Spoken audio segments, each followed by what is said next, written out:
Mari kita buka Alkitab kita, risalah di sini. Kalau leksioner kita untuk wilayah 1, Matius 4 ayat 1 sampai 11. Kalau sudah dapat, kita baca bersama-sama penerangan tegas dan tepat di dalam nama Tuhan kita Yesus Kristus. Kalau sudah dapat, kita mulai membacanya di dalam nama Tuhan dengan teks Alkitab ini. Percobaan di padang gurun. Kita mulai 2, 3 ya. Maka Yesus dibawa oleh Roh ke padang gurun untuk dicobai iblis. Dan setelah berpuasa 40 hari dan malam, akhirnya laparlah Yesus. Lalu datanglah si pencoba itu dan berkata padanya, "Jika engkau anak Allah, perintahkanlah supaya batu-batu ini menjadi roti." Tetapi Yesus menjawab, "Ada tertulis, manusia hidup bukan dari roti saja, tetapi dari setiap firman yang keluar dari mulut Allah." Kemudian iblis membawanya ke kota suci dan menempatkannya di mulut Allah. Lalu berkata kepadanya, "Jika engkau anak Allah, jatuhkanlah dirimu ke bawah, sebab ada tertulis mengenai engkau, Ia akan memerintahkan malaikat-malaikatnya, dan mereka akan menantang engkau di atas tangannya, supaya kakimu jangan terantuk kepada batu." Yesus berkata padanya, "Ada pula tertulis, janganlah engkau mencobai Tuhan Allahmu." Dan iblis membawanya pula ke atas gunung yang sangat tinggi dan memperlihatkan kepadanya semua kerajaan yang menegangkan, dan berkata kepadanya, "Semua itu akan kuberikan kepadamu jika engkau sujud menyembah Aku."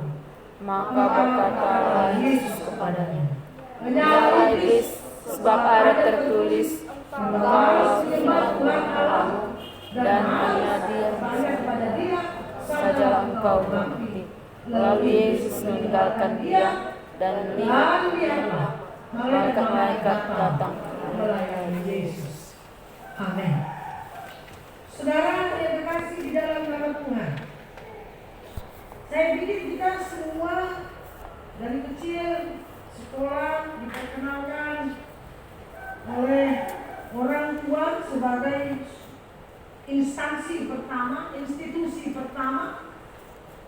Keluarga adalah betaf, tempat pendidikan, ya. Bahasa Ibrani tempat pendidikan itu betaf, Bapak Ibu. Betaf pertama untuk mendapatkan pengetahuan, menyebut nama, kata ganti orang, laki-laki sebagai bapak,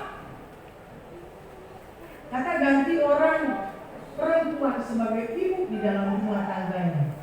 Sehingga setiap anak yang pertama sekali mendengar panggilan dari mulutnya, papa atau bapak, bahagia kali lah ya, bapak itu tadi, atau mama atau mama, ya kan, tentulah bahagia sekali.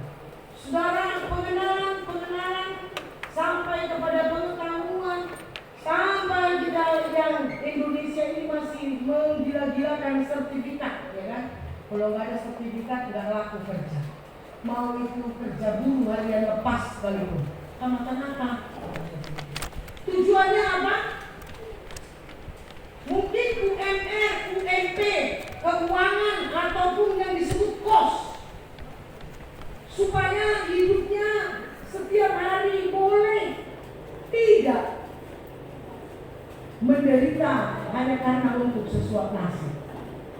Jadi perjuangan orang mulai dari kecil dididik, dibesarkan, diperkenalkan pengetahuan sampai menggapai pengetahuan dengan modal sertifikat tadi. Itu tujuannya adalah untuk hidup mapan, untuk mendapatkan kehidupan yang mapan, makanan yang mapan, pakaian yang mapan, rumah yang mapan, kendaraan yang mapan, pokoknya semua mapan lah, ya. Mengapa? Ya karena sejak ada dan Hawa.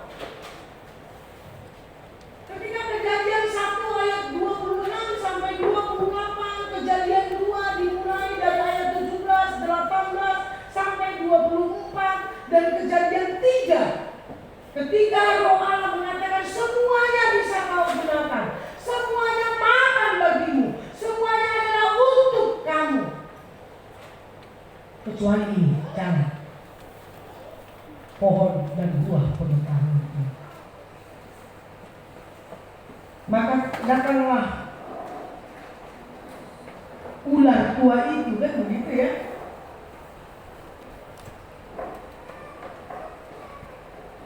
Dia tidak mengatakan, dia tidak memburuk-burukkan Allah, tetapi dia katakan matamu akan terbuka.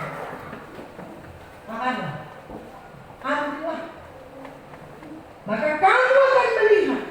Artinya matamu akan terbuka. Bukan hanya mata jasmani, tapi pikiran, hati, dan juga kedagingan. Saudara, hubungannya dengan Yesus dicobai, dibawa oleh Roh Allah ke padang gurun untuk berpuasa 40 hari 40 malam dengan konsep Adam dan Hawa, jatuhnya mereka yang mulai dari kesempurnaan total sampai jatuhnya mereka ke dalam dosa. Apa hubungannya dengan pencobaan Yesus di padang gurun ini? Kalau dalam kitab sirah orang Yahudi Bapak Ibu, jelas itu dikatakan bahwa Yesus keturunan orang Yahudi, dan cerita tentang kejadian Adam dan Hawa adalah bukan hanya terjadi di sekitar bangsa orang Yahudi atau Israel, tetapi adalah benar. Dia lahir, Allah masuk dalam budaya orang Yahudi, dan dia lahir di tengah-tengah orang Yahudi. Allah yang menjadi 100% manusia dan memasuki masa umur dewasa itu, Yesus dibaptis di sungai Jordan. Dan setelah itu, ayah bukan, Roh Allah menuntut dia ke padang gurun untuk berpuasa 40 hari 40 malam. Bapak Ibu yang kasih, dia setelah dibaptis dibawa oleh Roh ke padang gurun. Roh Allah, Roh Kudus.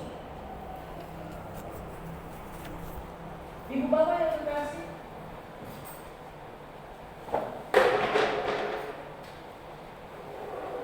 sebenarnya runutan dari firman Matius ini adalah setelah Yesus dibaptis, maka kita melihat juga dia di padang gurun dibawa oleh Roh. Kemanusiaannya untuk dicobai. 1 hari, 2 hari, 3 hari, seminggu, ya kan? Itu biasa. Kalau mahasiswa di teologi tingkat 1 spiritualitas, spiritual formation, ada 3 hari 3 malam tidak makan, ya kan? Dilatih kedagingannya, itu biasa. Saudara, ini 40 hari 40 malam. Kemanusiaan Yesus jatuh pada titik terendah. Pada titik terendah, pastilah lapar, pastilah haus, pastilah segalanya. Bahkan mungkin titik terendah emosinya pun kandas. Ibu bapak yang terkasih, kalau kita orang-orang yang sudah sidi, kalau orang Pentakosta, gereja karismatik, baptis besar mereka baru, dibaptis, sudah besar baru dibaptis. Kalau Protestan ya Luther, Calvin, Zwingli, Wesley, ya itu waktu kecil dibawa, lalu sudah besar dia pengakuan iman namanya CD. Dan pengajaran ini dijelaskan oleh dari setiap pendeta kepada anak-anak CD-nya. Supaya Tuhan yang dipercaya, yang kita percaya, yang kita sudah terima itu sebagai juru selamat, Dia menyertai dan memberkati kita, dan Dialah Immanuel itu. Maka ketika kita mengalami proses jatuh bangun dalam persoalan-persoalan tertentu, kita harus bisa tetap memberi diri kita dipimpin oleh Roh Allah. Ibu bapak yang terkasih, bagaimana kita melihat Yesus yang baru dibaptis dalam usia dewasa? Ada suara dari balik awan, inilah anak yang kukasihi, kepadanya lah aku berkenan.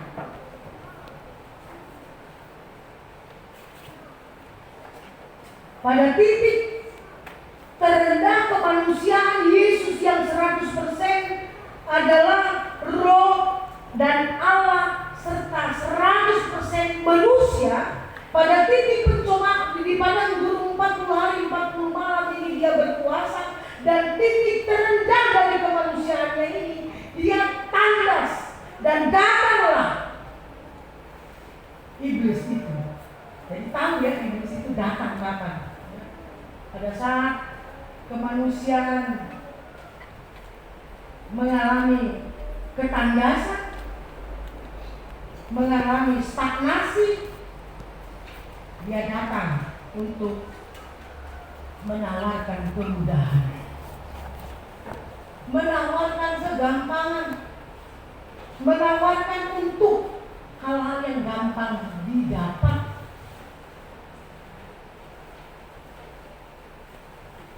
Iblis mau melihat bahwa apakah dia masih mendengar, apakah dia masih anak Allah.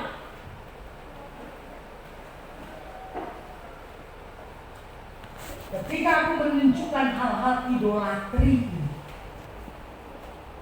idola-idola bagi dunia, bagi anak-anak dunia, karena dia bukan lagi di Eden atau di surga, tapi dia sudah di dunia Eden, di antara orang Yahudi. Saudara, kita semua keturunan Adam, kan? Dan Hawa.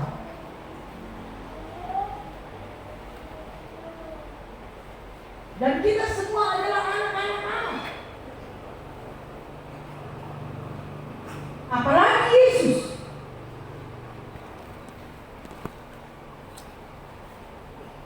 Pastilah didengar, pastilah disertai. Tetapi pada titik ini iblis datang tepat waktunya, melihat dahaga, lapar betul, panasnya luar biasa di padang gurun. Apakah engkau masih mengenal Allah dan sebagai anak yang turun dari kerajaan Allah? Saudara yang dikasihi dalam nama Yesus Kristus, ini mau mengingatkan kita dalam penggembalaan firman ini, bahwa kita adalah manusia keturunan Adam dan Hawa. Tidak ada yang terlepas dari guncangan iblis. Ada yang kita terlepas dari guncangan iblis? Tidak ada. Kita semua pernah dan mungkin sedang mengalami guncangan-guncangan iblis. baik di rumah tangga, baik juga di pekerjaan, baik juga di kekeluargaan, antara kakak beradik, abang beradik, bahkan mungkin di tengah-tengah persekutuan ataupun perkumpulan mana. Saya mau katakan yang pertama, saudara yang berkasih Bapak Ibu, orang muda, Yesus yang penuh Roh Kudus dibawa ke padang gurun dan dia 40 hari 40 malam berpuasa, dan dia adalah Allah yang menjadi manusia 100%. Bahkan dia terbiasa mendapatkan fasilitas. Yesus terbiasa mendapatkan fasilitas dari setiap orang yang dilayani, bahkan dari murid-muridnya, dari anak-anak yang dia didik. Makan, minum,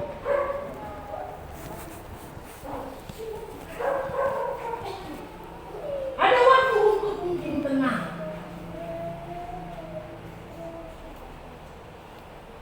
Tetapi pada masa ketika dia keluar dari baptisan, Roh Tuhan membawa dia ke padang gurun, dan situasi 40 hari 40 malam itu semuanya fasilitasnya ditarik.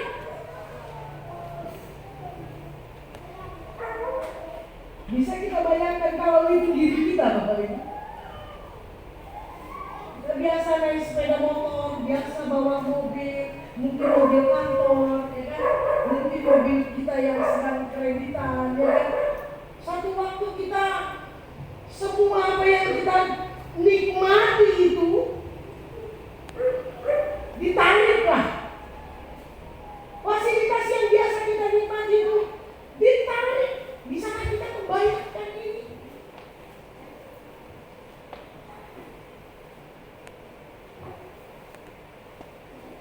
Ketenangan bersama suami dan istri tiba-tiba hal-hal tertentu memisahkan, ataupun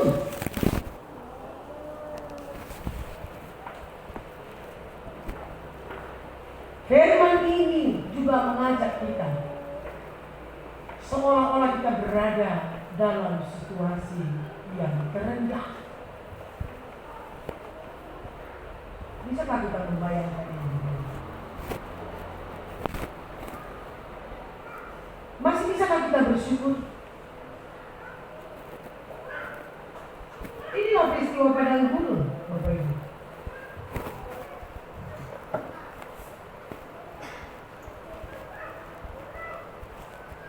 Tuhan tahu bagaimana, atau Tuhan tahu bagian-bagian mana yang perlu dimurnikan dari diri kita ini. Jadi ketika kita mengalami satu peristiwa yang sulit kita cerna dengan akal budi kita, yang sulit kita cerna dengan perasaan kita, yang sulit kita cerna dengan iman percaya kita, saudara, saya mau katakan, dan firman peristiwa padang gurun ini adalah mengatakan satu penggambaran bahwa Tuhan pun perlu tahu, menguji bagian-bagian mana dari kehidupan kita ini yang perlu dimurnikan.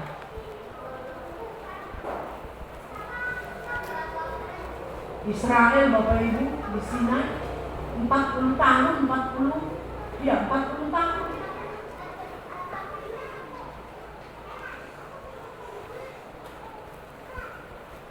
Imam Eli menggembalakan orang-orang dalam masa paceklik kekeringan 40 hari, mengalami paceklik tapi masih makan. Ada mana turun dari surga, ya? Orang Israel di Gunung Sinai 40 tahun namanya menunggu untuk masuk ke tanah perjanjian, mereka masih makan. Oh, berarti Musa dan Elia ketika minggu transfigurasi itu mau mengingatkan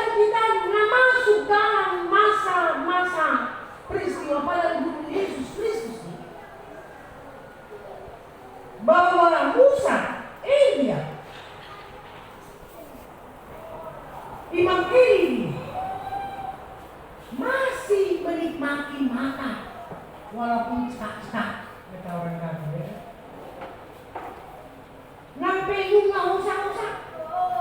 Tapi Yesus 40 hari 40 malam tidak makan apa-apa, pastilah lapar setengah hidup. Kalau Israel masih makan, iblis datang masuk saat yang tepat. Yesus lapar sempurna, Yesus haus sempurna, Yesus mengalami panas terik yang luar biasa sempurna. Apa kata iblis? Kalau kau anak Allah, jadikanlah batu ini menjadi roti. Artinya Bapak Ibu, kalau kau anak Allah, artinya kau kan turun dari surga, firman Allah yang menjadi manusia. Kaulah Allah yang berinkarnasi. Mana mungkin apapun tidak bisa kau jadikan. Israel adalah anak Allah. Mereka menderita 40 tahun di bawah gunung Sinai itu, tapi masih makan. Mereka anak Allah. Bangsa Israel dalam masa-masa kejepit 40 hari dalam kepemimpinan Imam Eli itu masih makan. Mereka anak-anak Allah. Engkau adalah inkarnasi Allah. Masa gak bisa kau jadikan apapun?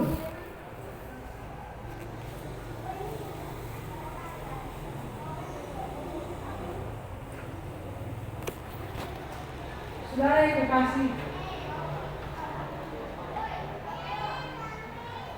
hidup bukan hanya untuk makan,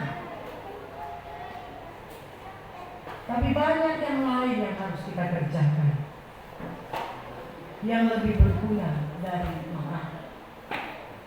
Tapi bukan berarti tidak makan. Tapi ada banyak orang menjual kehidupannya, imannya hanya untuk makan, hanya untuk kehormatan. Dia menjual iman percayanya hanya untuk mendapatkan rasa hormat yang tinggi. Ada banyak orang meninggalkan gereja. Jadi sebenarnya Yesus mau mendemonstrasikan ya, bahwa yang kau kerjakan itu paradoks dengan berbeda jauh dengan konsep kerajaan Allah di bumi dan di surga. Yesus mendemonstrasikan persoalan hal berpuasa dan kebutuhan berpuasa untuk apa? Adalah untuk menetralisirkan konsep emosi yang berlebihan, spiritualitas yang berlebihan, pengetahuan yang berlebihan, supaya tidak mengkacaukan hidupmu. Sebab ada banyak manusia mempersoalkan yang tak perlu dipersoalkan. Banyak ya? Banyak. Ada banyak mungkin orang-orang Kristen yang seperti gagah-gagahan padahal gak gagah. Tapi supaya dia kelihatan gagah, dibuatlah gagah-gagah.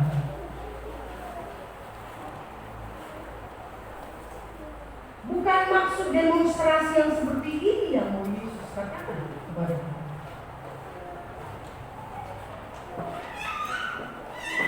Kalau iblis ini mau ditonton gitu, coba buat.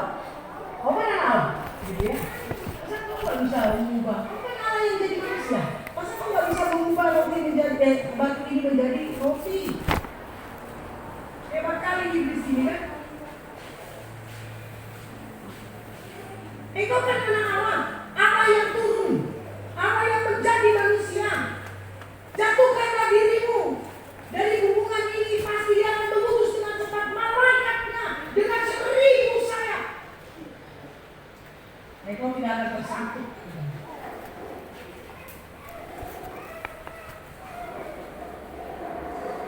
Masa engkau nggak yakin?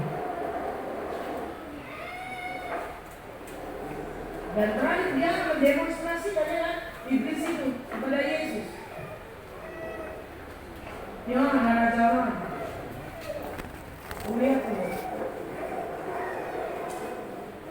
Semuanya akan kuberikan kepadamu kalau kamu menyembah aku. Artinya, Bapak Ibu yang terkasih, bukan kayak ini peristiwa yang sering kita hadapi. Kamu jabatan? Bisa 15 juta tanpa testing. Ini namanya idolatri. Ini namanya idolatri.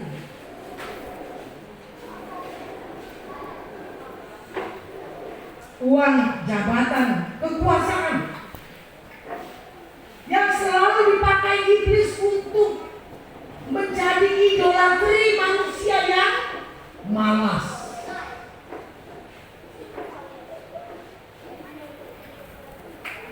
Itu sebabnya firman ini menjadi bagian penggembalaan yang hiduplah bagi kita.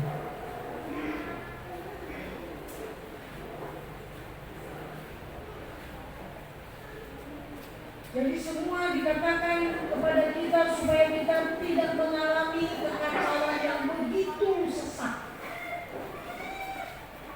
Kita semua manusia nggak pernah lewat dari goncangan ini semuanya.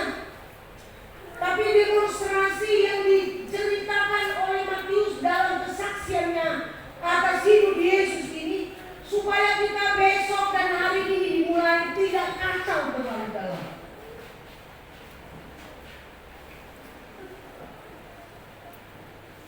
Mau menyembahku? Kasih punya saya teringat Bapak Ibu waktu saya melayani di wilayah dua. Kenapa saya pulang ke wilayah satu? Saya bukan mengatakan representatif, tetapi ada beberapa ya. Di sana kan banyak bisnismen ya, majelis, ya kan? Orang kaya punya perusahaan, karyawannya 2.000, 3.000, ya kan? Para pendeta silih berganti, setiap minggu dipanggil untuk persekutuan, memberkati karyawan supaya sehat-sehat, perusahaannya supaya lancar-lancar. Lalu dia adalah anggota yang sudah 10 tahun, 15 tahun di dalam satu gereja, cukup sukses. Dan strategi dibuat oleh beberapa majelis dan pendeta bersama asistennya untuk mendekati dan memelihara orang-orang yang seperti ini. Lalu terpilihlah menjadi majelis. Memang gereja butuh para donatur.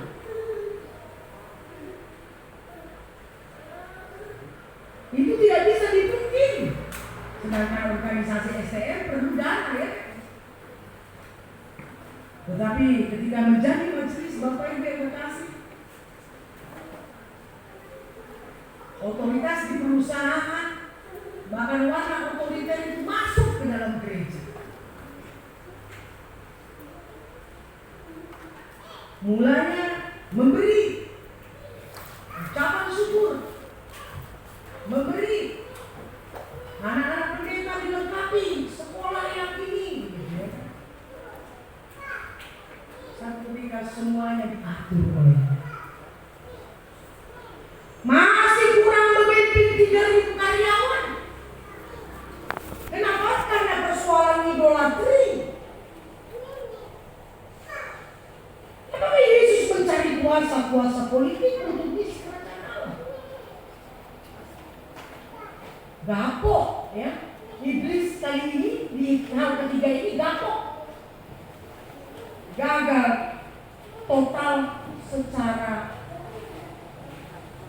dasar pokok pemikiran iblis itu digagalkan oleh Yesus tidak mencari kuasa politik untuk kerajaan misi Allah.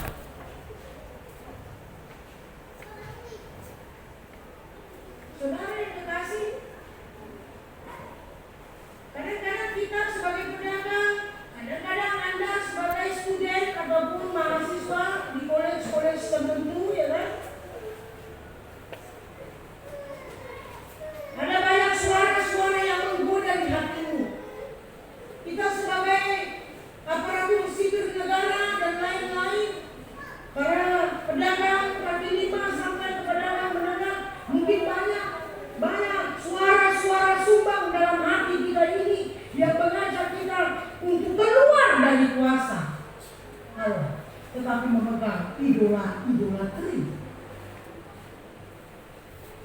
Ini sering kita hadapi sebagai warga jemaat. Bahkan pendeta. Ya. Ada banyak pendeta yang tidak bisa bersuara hanya karena pemberian. Atau tergantung dari pemberian. Takut tidak ada persembahan, takut tidak ada perpuluhan, sehingga dia harus ikut. Tidak lagi ada dalam terapan firman ini. Yesus tidak mencari kuasa.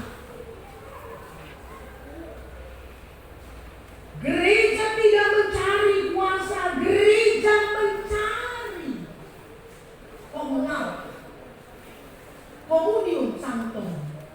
Orang-orang yang mau dikuduskan dan menjaga kekudusan. Jadi kalau kita sadar adalah orang-orang yang dipanggil untuk kekudusan, kita tidak akan pernah bicara idolatri. Karena inilah proses pencobaan yang pertama bahkan sampai akhir hidup manusia. Akhirnya apa? Money politik di tempat pekerjaan kita, money politik di sekolah-sekolah, money politik di gereja. Bilang kepada mahasiswa saya, Anda kalau menjadi pendeta, kalau tidak berdiri tegak dari ini ya, bukan begini ya, tapi begini, memandang tegak. Jangan kau jadi pendeta, karena kau tidak akan pernah bisa bicara benar. Karena Anda selalu takut dengan konsep idolatri.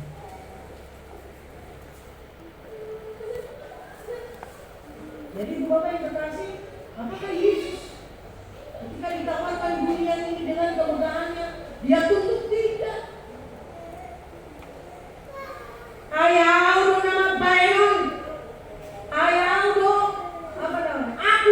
Apa istilah bahasa saya Batak orang. Kalau ya, aku ngisi pengarah-arah, katanya. Akulah yang mengarahkan hidupmu mau kemana? Kenapa aku harus ikutin kau? Pada titik tertentu kau pun tidak boleh masuk. Nah, ini Bapak yang dikasih. Jika engkau menyembah Tuhan, pasti engkau tidak akan menggunakan konsep idolatri. Uang, kehormatan, jabatan, kau tidak akan gunakan itu dalam hidup. Tapi engkau memberikan hidupmu secara utuh.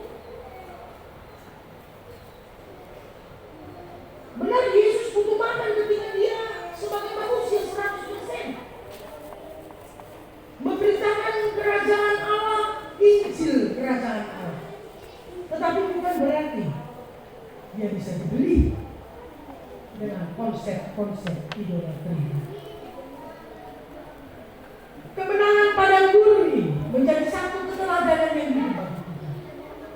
Apakah itu bisa menjadi bagian yang harus kita ambil dalam pasal yang ini? Ebenezer, sampai di sini Tuhan sudah mulai. Amin. Mari kita berdoa. Tuhan, terima kasih untuk firman yang sudah kami dengar.